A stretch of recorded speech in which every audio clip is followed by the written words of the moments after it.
Donc nous avons terminé notre fresque sur le climat et nous avons observé donc les différentes causes du changement climatique, donc liées aux activités humaines. Justine.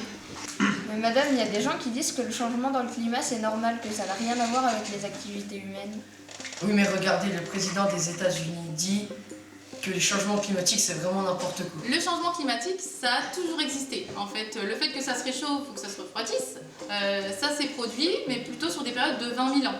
Là, on observe en l'occurrence un réchauffement depuis 200 ans. Si on réfléchit 200 ans en arrière, c'est là où commence la révolution industrielle et donc l'utilisation d'énergie fossile. Et forcément, c'est ce qu'on appelle, entre autres, les activités humaines. Le fait que M. Trump ne croit pas au réchauffement climatique, c'est parce que déjà il ne croit pas en la science et aussi parce qu'il se base sur des phénomènes météorologiques, c'est-à-dire le fait qu'il y ait des inondations ou qu'il y ait beaucoup plus d'inondations qu'avant. C'est ce qu'on appelle des catastrophes naturelles et le fait que ça soit plus fréquent, c'est lié au changement climatique. Donc dans le cas de M. Trump, il ne croit pas en la science, il ne croit pas en la vérité scientifique. Mais madame, ça veut dire quoi la vérité scientifique? La vérité scientifique, c'est quoi?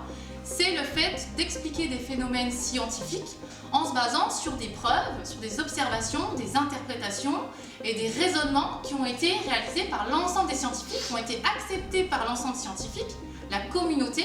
Et donc, vu que c'est accepté par la communauté scientifique, c'est quelque chose qui est accepté. On parle de faits scientifiques. Ça veut dire qu'il faut vraiment tout changer, nos habitudes de vie, de transport? Faut voir, faut tout changer, tout repenser. Pas d'inquiétude, regardez autour de vous, le train est en marche, ça bouge. Collège du Pervis, Montureux-sur-Saône, dans les Vosges côté sud-ouest. Nous sommes des élèves de 4e et de 3e monde. On a de la chance, notre collège a encore pas mal d'élèves, il restera ouvert. Pas comme certains établissements dans les campagnes qui sont contraints de fermer. Aujourd'hui, on bosse sur un nouveau projet. On nous a parlé d'un programme qui s'appelle Petite ville de demain. On nous demande de réfléchir sur l'avenir de notre territoire, sur les évolutions possibles dans nos petits villages. À demain, justement. C'est quoi demain? Pour vous, le futur, votre environnement? Est-ce que vous serez encore là? Qu'est-ce qui va changer autour de vous? Allez-y, écrivez tout ce qui vous passe par la tête. Je n'en sais rien, moi. Ça m'angoisse plutôt qu'autre chose de penser au futur.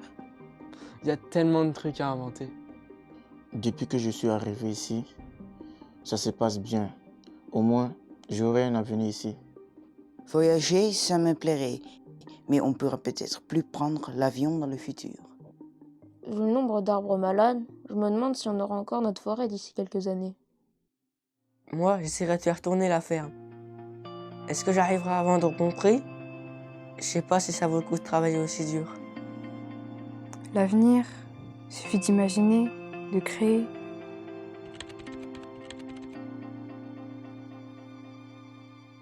Alors tous ensemble, par petits groupes, on a décidé d'aller à la rencontre des différents acteurs sur le territoire de Montureux-sur-Saône. Le changement climatique, la forêt, l'eau, la production, la création, les liens et l'avenir. Toutes ces thématiques seront abordées dans notre documentaire. Montureux.doc. Premier rendez-vous avec Monsieur Daguino, Monsieur Pivot et Monsieur Prévost pour parler de la forêt. C'est parti! Bienvenue dans notre interview. Merci beaucoup. Donc, on va vous laisser vous présenter et nous dire à quoi consiste votre métier. Moi, je suis Timothée Daguino. Je suis chef de projet forêt d'exception à l'ONF. Donc, mon travail au quotidien, c'est de faire en sorte de faire avancer le projet de forêt d'exception sur Darney-la-Vosges.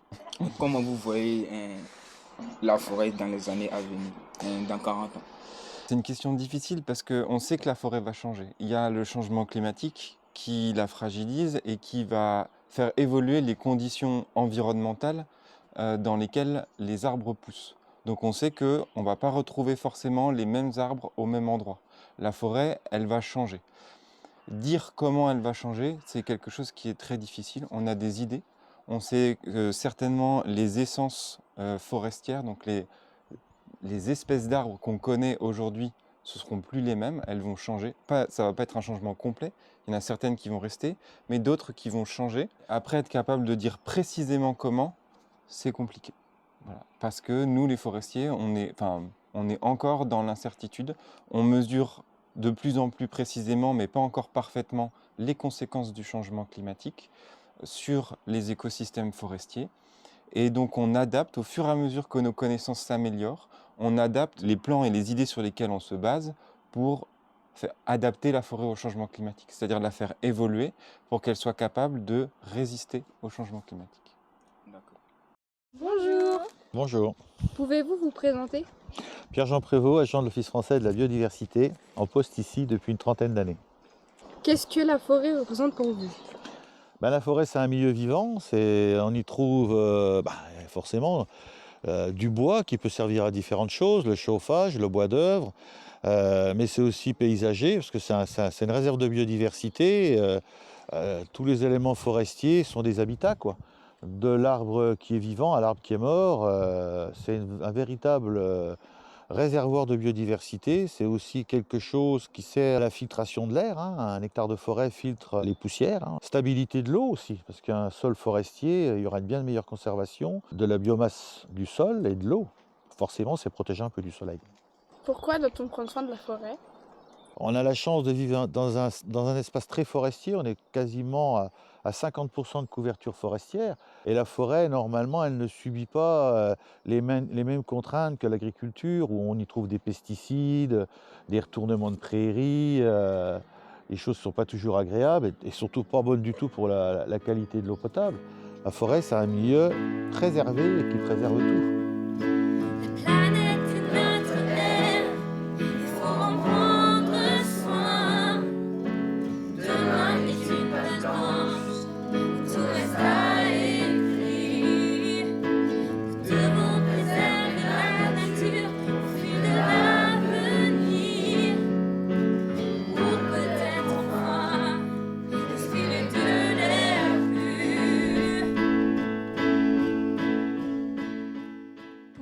Présenter. Bonjour, je me présente, Olivier Pivot, je travaille à l'Office national des forêts. Je suis responsable d'unité territoriale sur Darney. Je dirige une équipe de 15 forestiers qui s'occupent de gérer les forêts environnantes, communales et d'État. Quel savoir voulez-vous transmettre à la jeune génération? Alors les savoir-faire du forestier, comment on arrive à construire les forêts comme celles qui nous environnent. Tous les arbres que vous avez autour de vous, là, principalement, ce sont des chênes. Et ces chênes-là ont entre 150 et 200 ans. Donc ça veut dire que de génération en génération, il faut savoir se transmettre des forêts dans un bon état de vie. Alors pour préserver nos forêts, il faut qu'on soit attentif à une chose principalement, c'est à sa diversité. Les forêts peuvent s'adapter à peu près à tous les changements, à leur rythme, comme je le disais tout à l'heure, mais elles peuvent s'adapter parce qu'il y a différents types d'arbres qui y vivent. Et chacun va pouvoir résister ou s'adapter au changement. Plus on a un nombre d'arbres d'espèces différentes, plus la forêt sera résiliente et pourra s'adapter. Quel est le message que vous pouvez faire passer à la jeunesse du territoire? C'est que la forêt sur ce territoire-là, elle est omniprésente. La forêt comme le bois. Et que c'est ça l'un des principaux atouts du territoire et sa chance. Donc l'idée, ça serait de s'intéresser à la forêt. La forêt, c'est le sujet, mais les portes d'entrée, elles sont multiples. On peut être intéressé par le bois, on peut être intéressé par les animaux qui vivent en forêt, on peut être intéressé par dessiner la forêt. Et donc je pense qu'il faut que les jeunes s'emparent de ça, chacun avec ce qui les intéresse. Voilà, si leur truc c'est le dessin, si leur truc c'est observer les animaux, il faut faire ça. Et puis ensuite partager, le montrer, discuter avec des gens qui ont une autre vision de la forêt pour continuer de la faire vivre dans le territoire. C'est vrai. Il faut s'intéresser dès maintenant à notre forêt. Y passer peut-être un peu plus de temps pour marcher, observer ou se ressourcer. La course d'orientation, c'est aussi un bon kiff.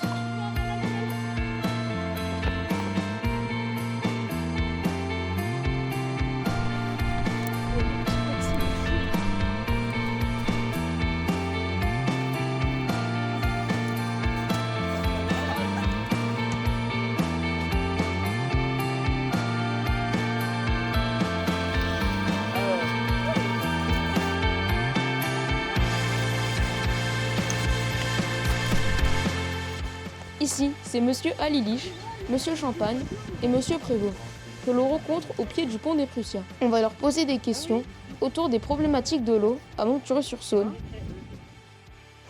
Bonjour, comment vous appelez-vous? Bonjour, je m'appelle Pierre Champagne. Quelle est votre fonction et pourquoi avez-vous choisi cet engagement? Alors moi je suis chargé de mission environnement à la communauté de communes des Vosges côté sud-ouest et donc je suis animateur Natura 2000. Donc c'est vrai que la préservation des espèces et leur habitat ça a toujours été quelque chose qui m'a attiré. Plutôt aux alentours de mes 16-17 ans où j'ai eu la prise de conscience qu'il fallait agir.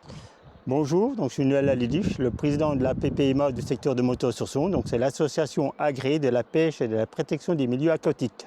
Donc, où sommes-nous ici? Nous sommes ici en bord de Saône, à Montureux-sur-Saône, d'où le nom. Qu'est-ce que la Saône représente pour vous? La Saône, c'est un beau petit cours d'eau qui prend sa source à Viaux-Ménil. Ça représente la vie, l'eau tout simplement. Ouais. Que se passe-t-il dans les zones de territoire? Ce qui se passe, c'est qu'avec le réchauffement climatique, nous avons une mortalité des arbres qui dépérissent, donc encombrent les cours d'eau, mais aussi avec le manque d'eau, on a un problème de reproduction actuel. Là où les poissons vont se reproduire, dans les zones élevées, on manque de frayères en fait. Mais c'est quoi en fait une frayère? Alors une frayère, c'est un lieu propice à la reproduction, donc c'est une zone calme où les poissons se sentent en sécurité et peuvent faire leur cycle de reproduction tranquille. Pourquoi l'eau est importante sur nos territoires? Historiquement, l'eau avait un usage quand même assez important. Il y avait des moulins un peu partout. On a encore quelques vestiges de moulins. On a d'autres moulins qui sont soit à l'abandon, soit en activité, où on a remis en place de l'hydroélectricité. Donc là, on va utiliser la force de l'eau pour produire de l'énergie, soit de l'énergie mécanique, ou soit de l'énergie électrique. Quelle place la Saône a-t-elle à Montureux? La Saône, ici, on est en tête de bassin. C'est la partie la plus importante parce que la pollution, actuellement, on la renvoie à ceux qui sont en bas. Mais si on a un peu de pollution ici, elle vient de chez nous. C'est ce qu'on appelle le chevelu, la tête de bassin. C'est la zone de tous les petits ruisseaux qui convergent vers le cours d'eau principal. Je pense qu'elle est centrale, tout est dans son nom. Il y a une histoire qui s'est faite à travers la Saône. Je pense qu'elle a encore beaucoup d'avenir devant elle, la Saône. Il suffit juste qu'on en prenne soin, qu'on prenne soin des limageurs des cours d'eau. Donc les limageurs des cours d'eau, c'est ce qui va se trouver de part et d'autre de ce cours d'eau. Et après, ce qui se trouve au milieu, c'est ce qu'on appelle le limineur. Et les activités qui vont se trouver dans les limageurs de chaque côté des berges vont être importantes. Parce que si on choisit de faire certaines activités, on va dégrader la qualité de l'eau et donc la qualité de la Saône. C'est pour ça que nous faisons de la sensibilisation. Tous les rejets dans les cours d'eau ont un très fort impact, notamment sur la production, les pollutions, le milieu agricole. Il y a des réglementations, ils doivent les respecter.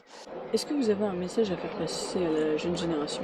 Qu'elle soit vraiment actrice de la préservation de la biodiversité. Prendre conscience que tous ces milieux-là, c'est des milieux vivants, que si on les regarde d'un peu plus près, on voit plein de choses simples qui peuvent être faites pour que ça se passe un tout petit peu mieux. Des fois, des choses toutes simples. Là, vous avez 50 mètres, il n'y a pas un arbre. Simplement prendre une branche de saule, la planter, si vous repassez 20 ans après, il y aura un arbre. Voilà, il y a un travail d'entretien à faire qui est important. Il faut que la ripisylve se régénère. Il ne faut pas avoir que des vieux arbres. Il faut avoir des arbres à peu près de tous les stades d'âge. Et du coup, il y aura une biodiversité qui sera aussi très, très diversifiée. Soyons vigilants sur nos rejets, sur nos comportements au quotidien pour améliorer et puis pour laisser à nos enfants une nature propre. Il faut donc rester vigilant pour préserver les équilibres dans notre environnement. La Saône traverse Montureux et son territoire. Nous sommes au début, à la source d'un long mouvement. Alors inspirons-nous de ce mouvement. Soyons comme l'eau, mes amis, et adaptons-nous à toutes les formes et les courants que vont nous amener ces changements climatiques.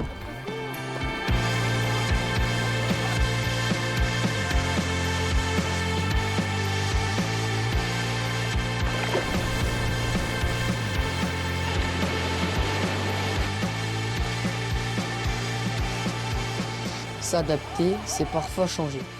Nous sommes allés voir des producteurs, ou plus exactement des productrices.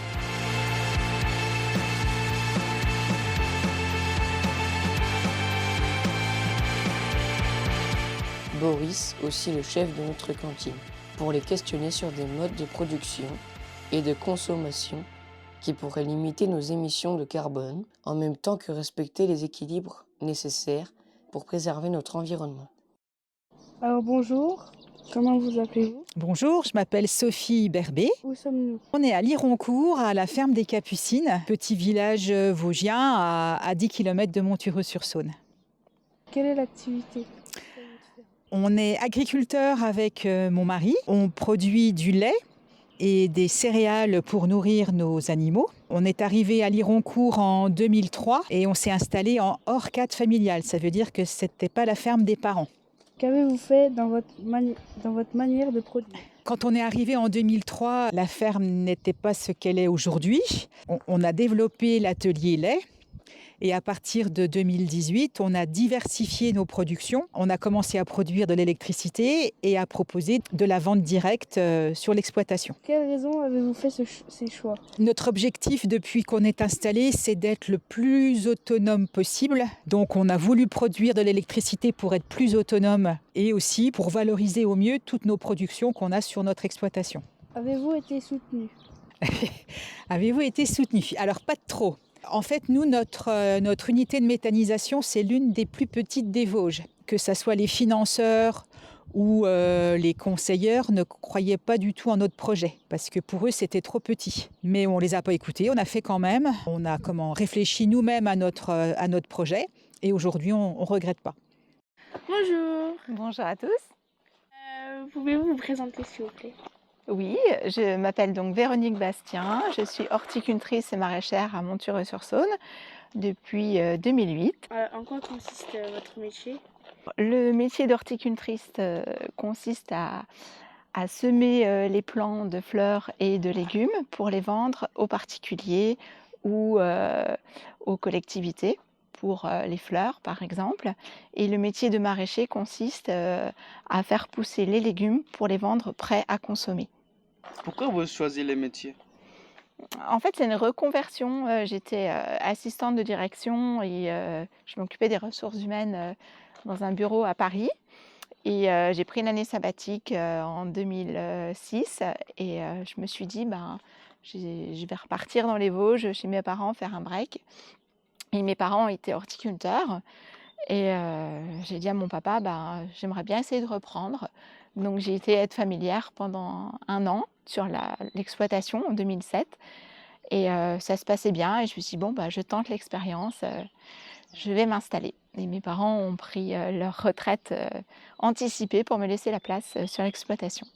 Ouais, voilà. C'est très bien.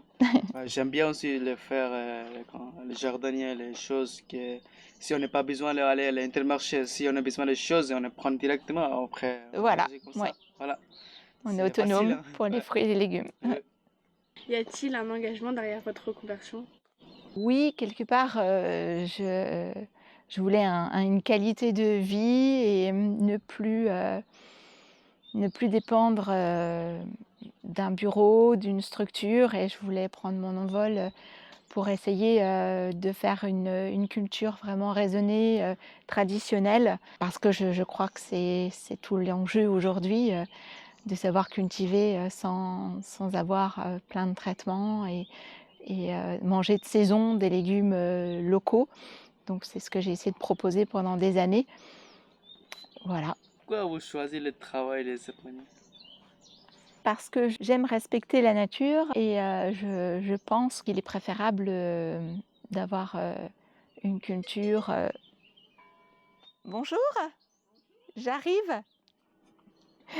D'avoir une culture saine pour l'environnement et pour notre santé aussi. Bonjour, pouvez-vous vous présenter? Bonjour Émeric, donc je m'appelle Stocklin Boris, je suis chef de cuisine au collège du Pervis à Montureux-sur-Saône. Qu'est-ce qui vous motive dans votre travail? C'est de faire plaisir aux élèves et de bien faire à manger. Avez-vous une mission particulière? Vous faire plaisir, de bien manger, de diversifier les choix, de vous faire manger de tout. Consommer local, c'est important? Oui, c'est important, avoir de la nourriture près de chez nous. C'est bien de faire travailler les locaux et puis avoir une bonne qualité. Pourquoi c'est mieux de consommer du fait maison que de l'industriel?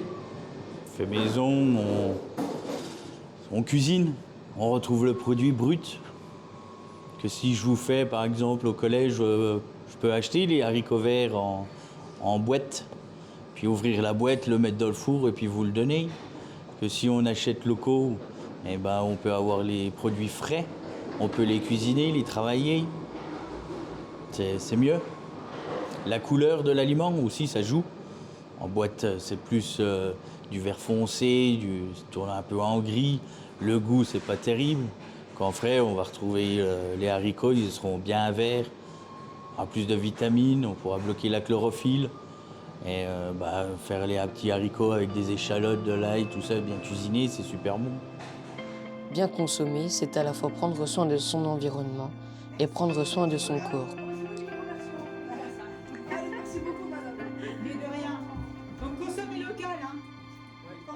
Tout ça contribue au feel good, se sentir bien.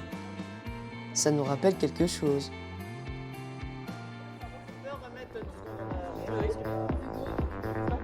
Et 5, 6, on reprend. Et 1.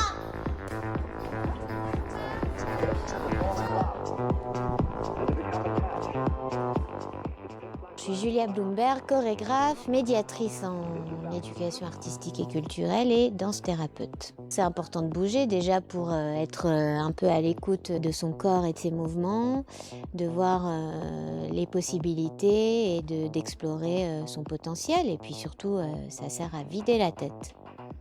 Je m'appelle Charlène Frépel, je suis infirmière de l'éducation nationale et je travaille donc au collège de Montureux-sur-Saône. Ce projet Feel Good est né d'un diagnostic d'établissement en fait qu'on a réalisé l'année dernière. Ce sont nos élèves ambassadeurs de la santé qui ont sondé leur père. De cet diagnostic, on est ressorti différentes problématiques chez les jeunes, à savoir beaucoup de problèmes d'angoisse, de stress, de mal-être au niveau des relations entre eux, en fait, entre les élèves, des problèmes de harcèlement, beaucoup le regard des autres aussi, et notamment au niveau de l'estime qu'ils pouvaient avoir d'eux-mêmes, et ça joue au niveau de l'ambition qu'ils peuvent avoir pour leur futur. Le regard de l'autre empêche beaucoup de jeunes et je pense d'adultes aussi d'être tout simplement soi. On avoue, pas toujours évident de s'afficher devant tout le monde. Dans tous les cas, quand on danse, on n'émet pas de gaz à effet de serre. Pareil pour les véhicules intermédiaires, et ça nous intéresse.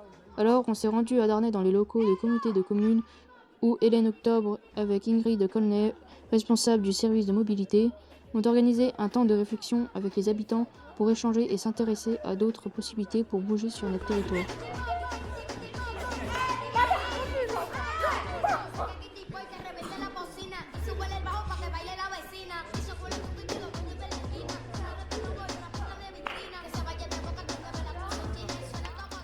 Bonjour Monsieur Poulet, mais on vous voit toujours dans Montureux en vélo. C'est important pour vous de faire du vélo? Ah oui, j'adore ça. J'aime beaucoup faire du vélo. Ça me fait du bien à ma santé morale. Ça me permet de prendre l'air parce que je suis souvent enfermé. Contrat opérationnel de mobilité, je vais le mettre comme ça, peu importe le sens. Voilà. Donc le bassin de mobilité des Vosges qui est intégralement compris sur le département des Vosges. Et donc par exemple, tout ce que vous avez en bleu ici, alors là en fait c'est tous les projets structurants qu'on a identifiés dans une échelle de 6 ans, allez on va dire 6 ans, 10 ans. On s'engage, nous, Région Grand Est, à accompagner l'ensemble des territoires des Vosges pour la réalisation de ces projets structurants. Donc de manière très rapide, tout ce qui est en bleu ici, ce sont tous les itinéraires cyclables qu'on compte développer pour aménager le territoire. Bonjour, pouvez-vous vous présenter? Oui, je suis Sylvain Balland et je travaille à l'association Lorraine Énergie Renouvelable. Je m'appelle Hélène Octobre et je fais partie de la communauté de communes, là où on est aujourd'hui, des Vosges côté sud-ouest, et moi je travaille au service mobilité. C'est quoi les mobilités douces? Les mobilités douces, c'est des moyens de se déplacer avec un faible impact environnemental. C'est plutôt tout ce qui est mobilité active, donc c'est le vélo, la marche, les véhicules intermédiaires, le véli. Tout ce qui est entre les vélis, c'est tout ce qui est entre le vélo et la voiture. C'est important d'imaginer des nouvelles façons de bouger? Oui, c'est important d'imaginer des nouvelles façons de se déplacer parce que la façon dont on fonctionne à l'heure actuelle a plein d'impacts sur notre planète, sur notre santé, sur l'espace dans lequel on circule. Donc voilà, il y a plein d'enjeux autour de la mobilité, donc réfléchir à des moyens qui rendent toujours le même service mais qui impactent moins votre environnement, c'est un beau défi. Sur nos territoires où beaucoup de kilomètres nous séparent, vous pensez que l'on peut imaginer des mobilités douces ? Oui, il faut. Il faut. Donc, quand c'est des petites distances, c'est quand même facile de se déplacer à pied sur votre commune. Mais dès qu'on est entre plusieurs villages, bah là, on va quand même avoir plus de distance. Et là, ça sera peut-être plus le vélo qui pourrait convenir si vous avez des pistes et des infrastructures qui le permettent. Parce que souvent, on se sent moins en sécurité à vélo, donc il faut des infrastructures qui vous le permettent. Et donc, il faut réfléchir à tous ces modes de déplacement. Et s'il y a des problèmes à l'heure actuelle qui font que les habitants ne peuvent pas le faire, il faut essayer de résoudre ces problèmes. Que faut-il faire pour encourager les gens à utiliser des mobilités douces ? J'ai entendu récemment dans un podcast qu'il faut réunir 3 points. Il faut que ce soit sécuritaire, facile d'accès, économique. Donc, si vous arrivez à réunir ces 3 points-là, en principe, les gens passent à l'action. Que pensez-vous à l'idée d'utiliser de nouveaux véhicules pour nous déplacer ? Alors ça m'intéresse beaucoup parce que c'est mon métier. Depuis le début de l'année, je travaille sur des véhicules légers intermédiaires. Tout ce qui se passe entre le vélo et la voiture. Il y en a des véhicules très connus comme les scooters, les vélos électriques, etc. ou les micro-voitures qui roulent à 45 km/h. Et en fait, tous ces véhicules-là sont plus adaptés à nos besoins. À l'heure actuelle, vous avez une voiture qui pèse 1,5 tonne ou plus, qui permet de faire 1000 km, alors que vos trajets du quotidien, ils en font 5 ou 10. Donc vous transportez beaucoup de matière, un véhicule très lourd pour transporter 50, 100 kg de personnes, alors qu'un vélo, c'est 15 kg de matière, un vélo, et puis vous transportez un adulte de 70 kg.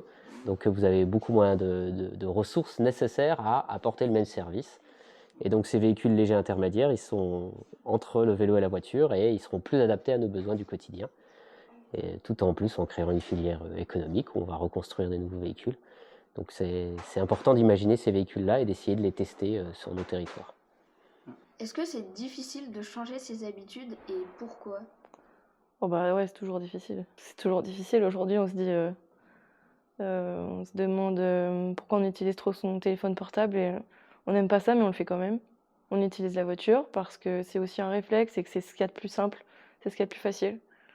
Et du coup, il faut qu'on fasse l'effort pour changer, c'est ça qui est dur. Parce qu'il y a toutes des étapes dans le changement de comportement, entre la prise de conscience, on peut changer une attitude parce qu'on se rend compte que ça a un impact sur son environnement, ou on peut changer son attitude parce que vous allez trouver un bénéfice économique ou de santé. Prendre le vélo plutôt que la voiture, ça va vous faire de l'activité physique, et on sait à quel point en France et partout dans le monde, il faut être moins sédentaire, plus se déplacer et faire d'activité physique. Donc si vous y trouvez un intérêt, mais il faut souvent le montrer aux gens, cet intérêt, et le prouver. Et puis il y a souvent besoin d'un accompagnement au changement, c'est-à-dire, allez, par chance, vous arrivez à convaincre vos parents de dire, allez, aujourd'hui, pour faire 5 km, on le fait à vélo. Et par manque de bol, le premier jour où vous faites ça, grosse averse, conditions très difficiles, vous n'aviez pas prévu de manteau de pluie, etc. Donc souvent, changer une habitude, il faut que ça soit accompagné sur du long terme, c'est-à-dire il faut prévoir le coup d'après, se dire, attention, si la première fois ça se passe mal, est-ce qu'on est d'accord pour tout de suite se dire, on va le faire au moins 3 fois, quoi. Parce que si la première fois se passe mal, on range ça dans le placard, on dit, le vélo, c'est pas pour moi, j'arrête. Donc ça, c'est bien dommage, parce qu'on a fait toutes les étapes pour convaincre les gens, et hop, quand ils essayent, ça marche pas. Pourquoi c'est important de sensibiliser les habitants de l'Ouest vosgien à de nouvelles manières de se déplacer ?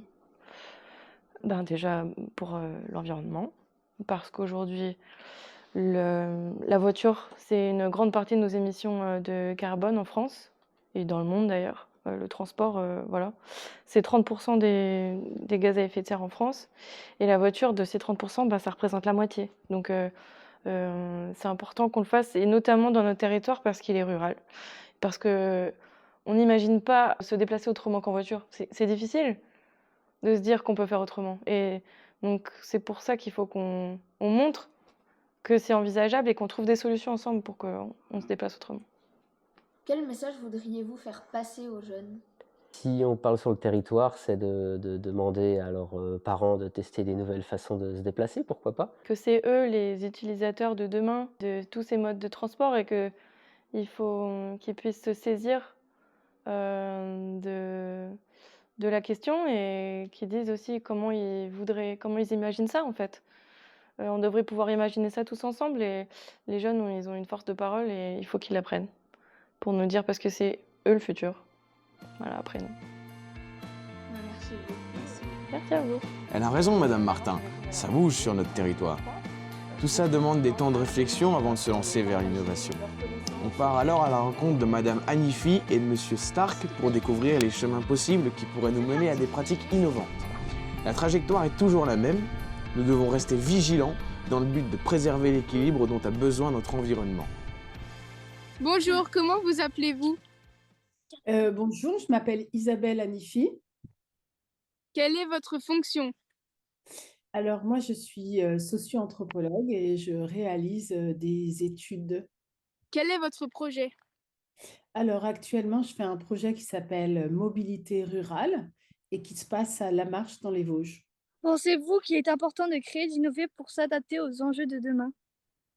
Ça dépend ce que veut dire créer et innover. Souvent, on pense que créer et innover, c'est aller vers quelque chose de complètement nouveau et parfois, c'est juste redécouvrir ce qu'on connaît déjà et l'améliorer. De quoi a-t-on besoin pour créer, pour innover? Je pense qu'on a besoin de connaissances, de savoir un petit peu, par exemple, sur la mobilité, de savoir comment on se déplace déjà, l'histoire de la mobilité, de connaître un petit peu aussi les habitudes des personnes, savoir ce que les gens ont envie de faire. Et une fois qu'on a un peu récolté tous ces éléments, ça permet de créer et d'innover, mais ça part déjà de la connaissance. À quoi doit-on penser pour créer de manière respectueuse avec notre environnement? Je pense qu'il faut inclure le plus de personnes possible, en fait. Je me dis que si on intègre la plupart des gens dans les projets qui les concernent, je pense que nécessairement, ça va vers une protection plus large de l'environnement. C'est peut-être naïf, mais c'est ce que je pense. Faut-il changer les mentalités pour faire preuve de plus de création? Mais moi, je pense qu'en fait, c'est pas vraiment les mentalités. Je pense que ce qu'il faut changer, c'est la manière dont on va appréhender certaines choses. Je pense qu'on change naturellement quand on voit un intérêt dans les changements. Donc, c'est plutôt, encore une fois, intégrer les gens dans une réflexion. Ça permet de créer. Je pense qu'on a du mal à créer, à innover si on est tout seul face à une feuille blanche. Mais je pense que plus on est nombreux, plus on a d'intelligence qui travaille, plus on arrive à se convaincre, plus on arrive à à mélanger des idées, donc à en avoir de nouvelles. Pour vous, ça veut dire quoi créer? Pour moi, créer, ça veut dire se défaire des automatismes et essayer de partir de ce qu'on a vraiment envie de faire plutôt que se dire on a l'habitude de faire comme ça, donc c'est bien. Si je vous dis changement climatique, vous pensez à quoi?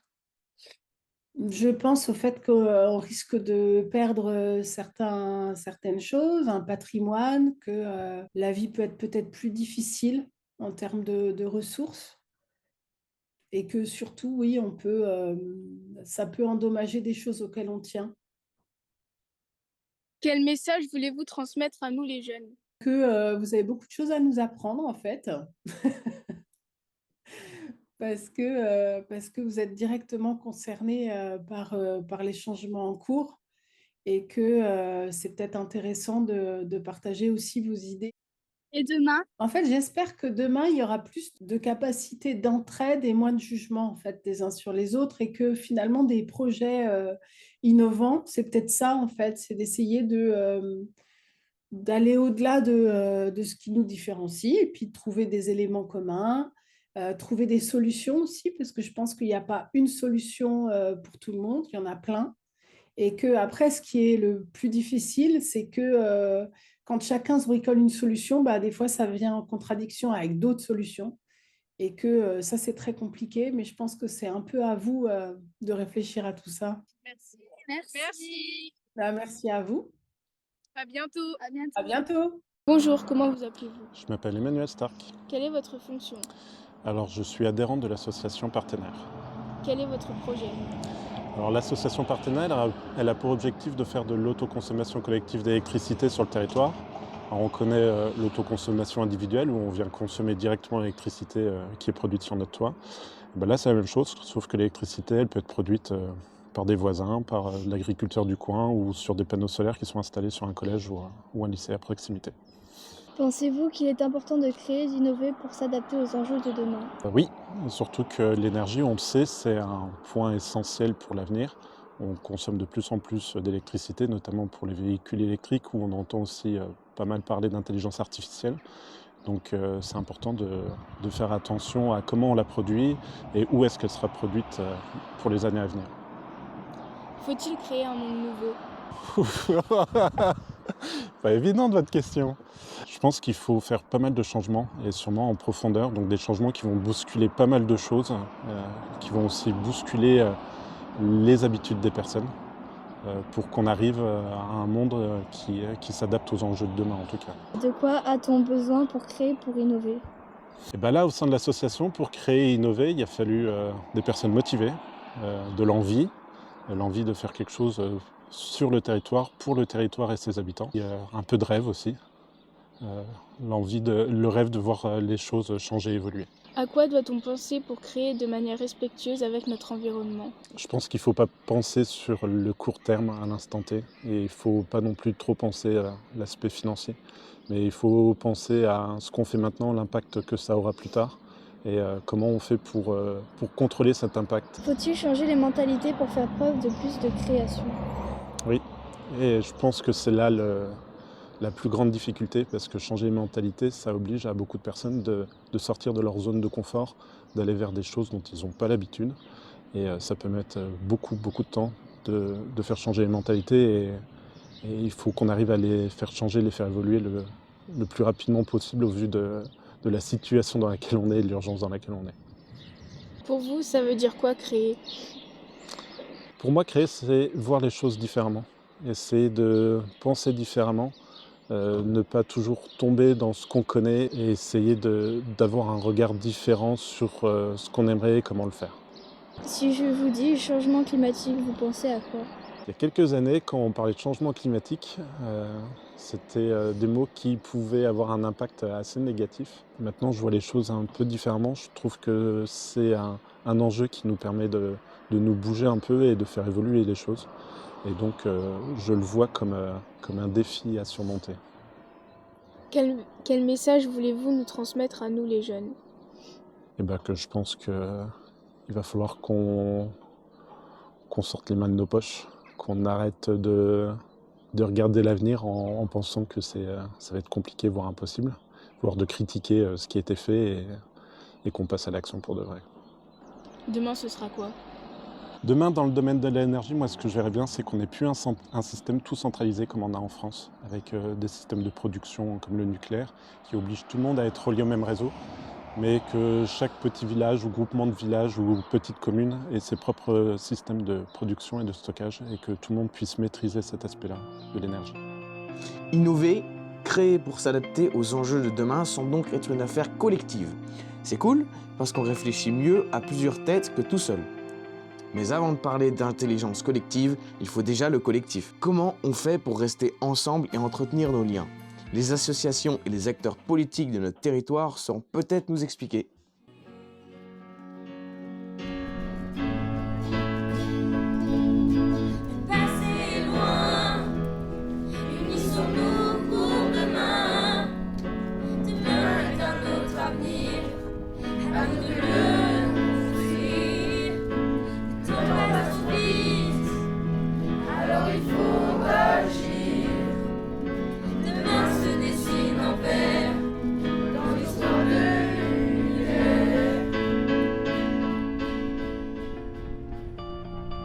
Ce qui fait la force de l'Odyssée, c'est le lien social entre les gens. C'est que tout le monde a une place, quel que soit notre âge, quel que soit notre travail, quel que soit le lieu d'où on vient. Tout le monde peut apporter, comme on dit, sa pierre à l'édifice. On a tous quelque chose à apporter et on a tous en même temps quelque chose à apprendre de notre collectif. Ensemble, c'est tout ce qu'on organise déjà en vrai sur les concerts, sur le spectacle de l'Odyssée, sur tout ce qui est associatif un peu. Pour moi, c'est un peu les choses qu'on fait ensemble et c'est plutôt très important. Le Daroufest, par exemple, on est une grosse équipe, on est une dizaine dans les organisations et on fait ça ensemble et on fait ça pour les gens. On fait ça pour être ensemble. Seul, on va plus vite, ensemble, on va plus loin. L'unité fait la force. Je pense qu'on crée du lien justement en ayant des projets. Réunir les gens, c'est pouvoir leur donner chacun un rôle. Et un rôle, c'est pas que du théâtre. Un rôle, c'est pouvoir agir. Je pense que c'est important d'être active. Je sais pas, dans la vie, si tu veux quelque chose, il faut les faire. Donc autant être engagé. Et aussi, en fonction de nos valeurs, tu choisis aussi l'engagement que tu veux porter. L'entraide, sans doute que c'est le ciment d'un bel avenir. C'est l'isolement et l'individualisme qui tue à petit feu le lien social. Il faut, je pense, être beaucoup plus proche les uns des autres. Il faut surtout beaucoup de solidarité, beaucoup d'écoute. Et puis, pas laisser quelques-uns sur le bord de la route. Ensemble, on va donc plus loin. Après, il faut bien savoir où l'on va. Comme le dit l'expression, pour savoir où l'on va, il faut savoir d'où l'on vient. Pour penser demain, allons donc interroger le passé, allons à l'EHPAD Épisome pour rencontrer Michel Kayser et Madame Marcel. On a tout mangé, c'est bien. Non, mais je suis contente, quoi, comme des jeunes, je voudrais savoir quel est votre avenir, qu'est-ce que vous voudriez faire de grand. Moi, je suis très heureux dans ma vie et pour l'instant, Oui. tout est au mieux. Mais en un claquement de doigts, ça peut changer à cause de gens qui ont le contrôle et qui font un peu n'importe quoi. Vous avez vu le président des États-Unis, par exemple? Le président de la Russie? Parce que vous pensez être président? Après, il y a Ouais. des choses qui sont belles et des choses moins belles dans la vie. Ah ben oui, bah bien mais sûr. le problème- Oui, mais ils le payeront un jour. Hein. Ah, ils le payeront. Mais Où ça paye, le hein. problème, c'est qu'en attendant, en 39, il y a une menace et là, Bah, ça bien ça sûr, empêche les mais choses, ça, quoi. sans quoi faire pour ça, c'est pas évident. Il faut être de quelque part. Forcément, vous avez dû voir du changement dans tout ça. Vous avez dû voir des évolutions. Mais écoute, quand j'étais à l'école à Tilliécourt, il y avait une trentaine d'enfants qui pratiquaient ensemble l'école primaire. Aujourd'hui, je ne suis pas sûr qu'il y en ait un. Il y a là de quoi réfléchir. Est-ce que tu Exactement. penses qu'on doit avoir peur pour demain? Non, faut pas avoir peur pour demain. Là. On ne sait pas ce que l'avenir nous réserve, mais il faut pas avoir peur, parce qu'il faut pas vivre dans la peur et dans la... Faut pas l'angoisse. Ouais. Soyez heureux dans la vie. Merci beaucoup. Ne jugez pas trop.